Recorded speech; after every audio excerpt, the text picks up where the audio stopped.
জীবনের সর্বশেষ যে কাজটা কথাটা বলেছিলেন সেটা ছিল কি? নামাজ।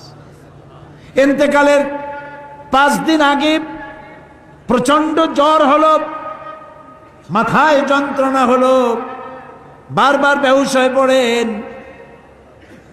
যে রাত্রে ইন্তেকাল করবেন সেই রাত্রে সাহাবায়ে কেরাম কেউ ঘরে ফেরে নাই, সবাই কাঁদতেছে। সকলের ধারণা নবীজি খুব তাড়াতাড়ি বিদায় হয়ে যাবেন।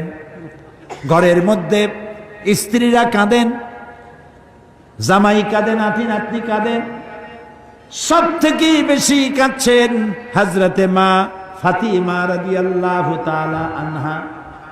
রাসূলুল্লাহর হুশ এলো, হযরত ফাতেমার কান্না দেখে কাছে ইশারা করে ডাকলেন, কানে কানে কি যেন বললেন। হযরত ফাতেমার কান্না বন্ধ